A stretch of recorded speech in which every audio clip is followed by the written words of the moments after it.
2021 সালের বিধানসভা নির্বাচনের পর থেকেই উত্তরবঙ্গে শক্তি বাড়িয়েছে পদ্ম শিবির। তবে 2026 সালের নির্বাচনের আগে তৃণমূল মরিয়া ছিল পাহাড়ে বিজেপির প্রভাব কমিয়ে রাজনৈতিক সমীকরণ বদলাতে।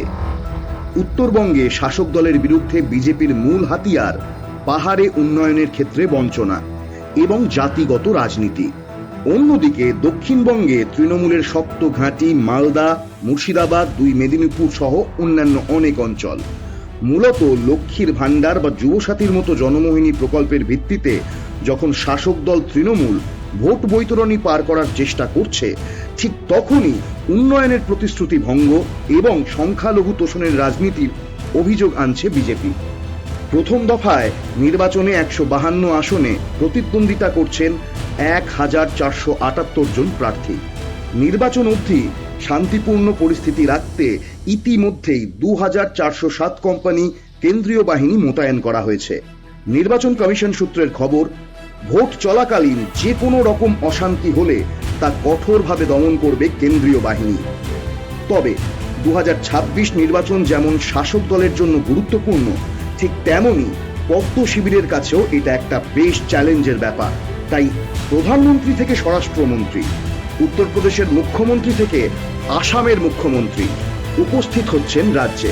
স্বাভাবিকভাবেই রাজ্যের শাসক দলকে উদ্দেশ্য করে স্বভাবসিদ্ধ ভঙ্গিতেই যোগী আদিত্যনাথ বক্তব্য রাখেন। टीएमसी तुष्टीकरण के नाते गौ हत्या को रोक नहीं सकती, तस्करी को रोक नहीं सकती, माफिया पे लगाम नहीं कस सकती। ये सुरक्षा के साथ खिलवाड़ कर रही है।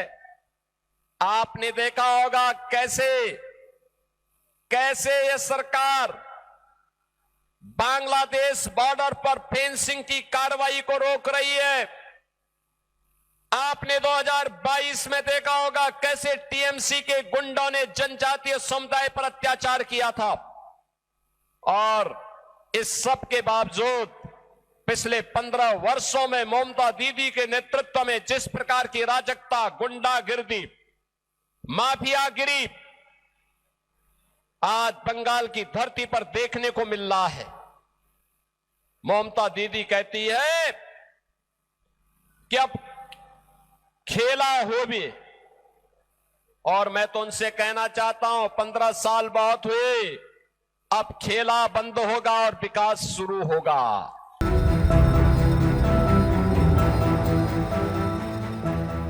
অঙ্গ এবং কলিঙ্গ জয়ের পর বঙ্গ বিজয়ে মরিয়া বিজেপির দিল্লির শক্তি এবং অন্যান্য বিজেপি শাসিত রাজ্যের মধ্যে গুরুত্বপূর্ণ স্থান নেওয়া আসামের মুখ্যমন্ত্রীও সরাসরি দোষারোপ করছেন তৃণমূল সুপ্রিমোকে। ममता सरकार का तो कुछ काम नहीं है। लक्ष्मी माँ को कंजूस बना दिया है, 1500 रुपया में ही घिर के रख दिया है। ना किसी का नौकरी है, ना कोई नया इंडस्ट्री आया है, कुछ भी नहीं आया है। घुमा घुमा के लक्ष्मी माँ खाली 1500 रुपया बस। मैंने पूरा भारत में नहीं देखा इतना कंजूस लक्ष्मी माँ।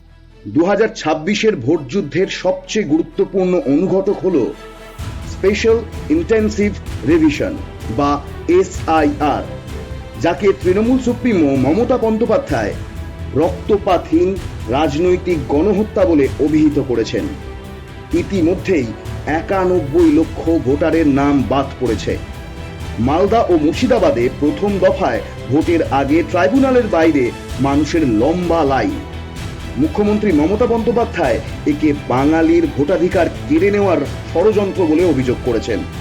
23 তারিখে এমন করে ভোট দিন আর কাউন্টিং এ দেখে নিন, আপনাদের নাম কাটার বদলা নিন, SIR করার বদলা নিন, আপনাদের উপর অত্যাচার করার বদলা নিন, অসম্মান করার বদলা নিন। কি নেবেন তো? মুখ্যমন্ত্রী মমতা বন্দ্যোপাধ্যায় একে বাঙালির ভোটাধিকার কেড়ে নেওয়ার ষড়যন্ত্র বলে অভিযোগ করেছেন। ভোট জিততে মরিয়া তৃণমূল বিজেপি দুই পক্ষেরই অনেক তারকারাও নেমেছেন ভোট প্রচারের ময়দানে। একদিকে বিজেপির বঙ্গ বিজয়ের মরিয়া প্রচেষ্টা, আর অন্যদিকে তৃণমূলের 15 বছরের দুর্গ রক্ষার লড়াই। তবে শেষ হাসি কে হাসবে? উত্তর মিলবে 4 মে। Bureau report, Bangla sphere.